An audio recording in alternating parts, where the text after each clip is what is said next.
توی زندگیت در یک چرخه منفی احساسی، هیجانی و اتفاقات منفی گیر افتادی، در ادامه این ویدیو با من همراه باش.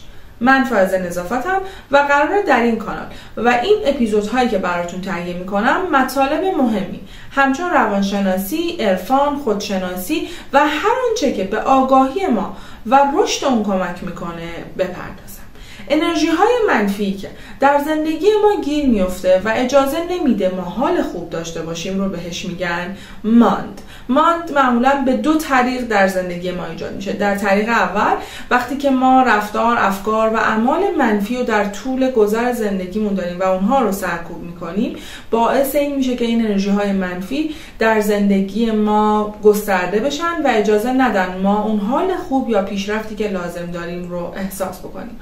و در مورد دوم، در محیط و رفتارها و اعمال دیگران و حال بدی که دیگران به ما منتقل میکنن. از منظر فلسفه شرق، هندویسم و بوداگرایی، ماند یا انرژی منفی رو بهش آکوشالا میگن.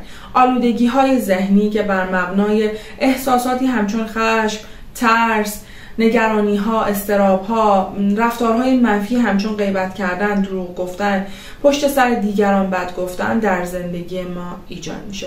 آلودگی های ذهنی که ما رو در یک چرخه منفی نگه میدارن و اجازه نمیدن که ما از رنج خارج بشیم تا بتونیم به بیداری معنوی و آزادی درونی برسیم.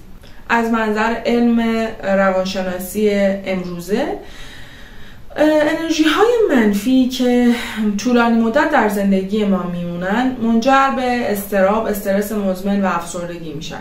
احساسات بدی که ما در وجودمون داریم اونها رو سرکوب میکنیم، اجازه نمیدیم بروز پیدا کنن و در طولانی مدت باعث میشن که این انرژی های منفی انرژی ما و ارتعاش ما پایین بیاد، حال خوبی نداشته باشیم و هر چقدر تلاش میکنیم حس این که در زندگیمون گیر افتادیم یا در جا میزنیم در ما ایجاد بشه.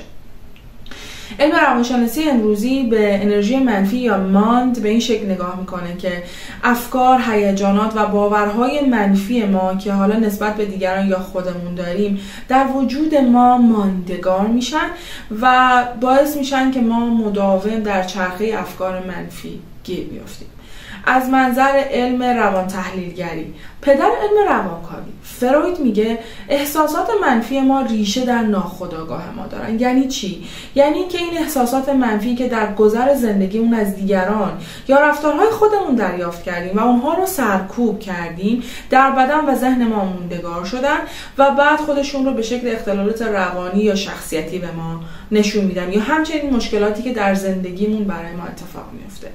پدر علم روانکاوی فروید میگه این اضطراب ها، این استرس ها ریشه در ناخودآگاه داره. پس زمانی ما میتونیم حال خوب داشته باشیم که ناخودآگاهمون رو بررسی کنیم، که اون احساسات منفی که در زندگی ما ایجاد شده رو اونها رو پیدا بکنیم، ریشه یابی بکنیم تا بتونیم علت حال بد و اتفاقات بدی که در زندگیمون ایجاد میشه رو پیدا بکنیم. حالا اگر بخوام بهتون بگم ماند به چه شکلی ایجاد میشه، ماندها به دو شکل در زندگی ما ایجاد میشن. یک، بر مبنای رفتارهای خودمون، رفتارهایی همچون غیبت کردن، دروغ گفتن، حسادت کردن، کلمات منفی که ما در طول روز بارها تکرارشون میکنیم، کلمات منفی که ما نسبت به دیگران میگیم یا کلمات منفی که نسبت به خودمون میگیم. مثلا من چقدر احمقم، من چقدر کم شانسم، من چقدر بی‌عرضم.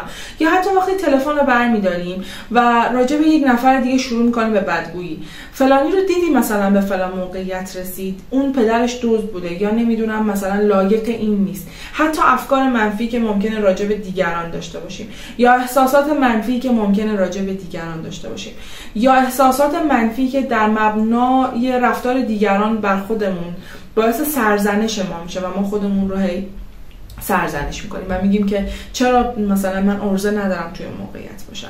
در نهایت تمام این انرژی های منفی که نسبت به خودمون یا نسبت به دیگران داریم در زندگی ما ماند تولید میکنن و باعث آلودگی ذهن و روان ما میشن.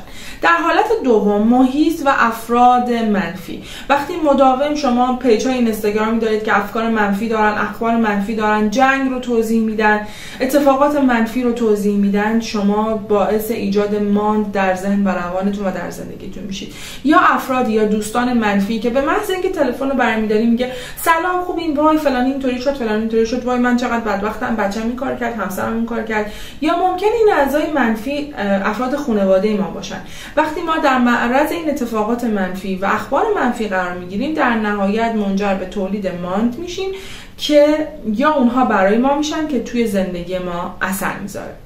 حالا اگه قرار باشه بهتون بگم چطور ماند تولید نکنین، یک، باید خودتون رو کنترل بکنید، باید بتونید خودتون رو از این چرخه‌های منفی، افکار منفی دور بکنید که در ادامه یه راهکار هم بهتون میدم. دو، اگر در محیط‌های منفی هستید و مداوم اخبار منفی دارید، بهتر موضوع رو عوض بکنید یا سکوت کنید، وارد اون صحبت نشید، با اون افراد وارد مکالمه نشید یا یه چیز دیگر رو بگید. سه، دور بودن از اتفاقات منفی، یعنی اگر اتفاقات منفی هست که ناچارن شما اونها رو میشنوید، بهتر خودتون رو پاکسازی کنید، اونها رو بنویسید یا توجهتون رو به اونها معطوف نکنید. حالا یه راهکار میخوام بهتون بدم که میتونید با انجام این راهکار یواش یواش به مهارت اینکه ماند تولید نکنید یا زمانی که در حال تولید ماند هستیم به اون آگاه بشیم.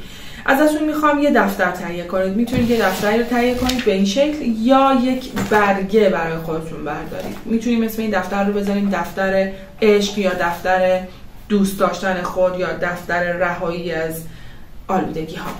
چرا میگم دفتر داشته باشید؟ چون وقتی دفتر دارید و اونها رو مینویسید، احساسات خیلی خوبی در شما ایجاد میشه. چرا؟ چون وقتی یه سال بعد برمیگردین دفتر رو میبینی چقدر آلودگی های منفی داشتی، چقدر حال بد داشتی که اونها رو نمیدونستی و بهش آگاه نبودی. پس این دفتر خیلی دفتر ارزشمندیه. ترجیح میدم که دفتر رو تهیه بکنید تا فقط یه برگه داشته باشید. ولی اگر دفتری هم ندارید ایرادی نداره، یه برگه برمی‌دارید و یه تایم کوتاه رو برای خودتون انتخاب میکنید. چرا میگم تایم کوتاه؟ چون در ذهن ما سنگ بزرگ نشانه نزدن. یه تایم کوتاه رو انتخاب کنید، مثلا 1 ربع. در این 1 ربع سعی بکنید افکار منفی نداشته باشید، کلام منفی نداشته باشید. کلام منفی که من میگم ممکنه به این شکل باشه که مثلا ما حتی نمیدونم مثلا در یخچال رو باز میکنیم و به خودمون میگیم مرد شورتو ببرن، مثلا خیاره تو یخچال خراب شد تو نخوردیش، یا تو چقدر بیفکری، یا تو چقدر غرغر بکنیم با خودمون. میدونید ماند بر این حالات و رفتار ما هم اتفاق میفته. غرغر کردن، سرزنش کردن، احساسات بد، خشمگین شدن از خودمون یا دیگران. ازتون میخوام توی این 1 ربع سعی بکنید یا توی این نیم ساعت یا 20 دقیقه، هر تایمی که برای خودتون در نظر میگیرید، تایمر گوشیتون رو روشن کنید و سعی بکنید توی این تایمی که هست به احساسات خوب، به حال خوب، به هیجانات مثبتتون فکر بکنید. یا اصلا اگر افکار منفی میاد سعی نکنید اونها رو بگید نه یا نمیخوام باشی. این افکار منفی رو به این شکل بهش نگاه کنید که اوکی تو هستی و من فقط میخوام بهت نگاه کنم. به افکار منفی به شکل یک شخص منفی که کنارتونه نگاه کنید و سعی کنید فقط اون رو نظاره کنید. زمانی که این تایم تموم شد و کلام منفی نداشتید، غرغر نکردید، سرزنش نکردید، منفی فکر نکردید، ازتون میخوام که این حالات رو توی دفترتون بنویسید. برای خودتون بنویسید که سپاسگزارم از این که در این تایمی که امروز تعیین کردی، در این تایم 20 دقیقه‌ای 1 ربعی، تو تونستی که افکار منفی رو مشاهده کنی و با اونها یکی نشی و از کلام منفی استفاده نکنی، غرغر نکنی، سرزنش نکنی، غیبت نکنی و از خودتون قدردانی کنید. هر روز این تایم رو برای خودتون در نظر بگیرید. به نظر من این تایم کوتاه در نظر بگیرید، مثلا یه تایم 10 دقیقه‌ای. هر روز که این کار رو انجام بدید، بعد از یه مدتی شما می‌بینید که یک شبکه مغزی و یک مدار عصبی جدیدی رو در خودتون ایجاد کردید که با این کار تولید دوپامین می‌کنید. در ادامه این ویدیوها با من همراه باشید. یادتون نره که این کانال رو حتما دنبال کنید و زنگوله رو هم روشن کنید تا ویدیوهایی که میذارم رو بتونید ببینید. خیلی خوشحالم که با من همراه بودید.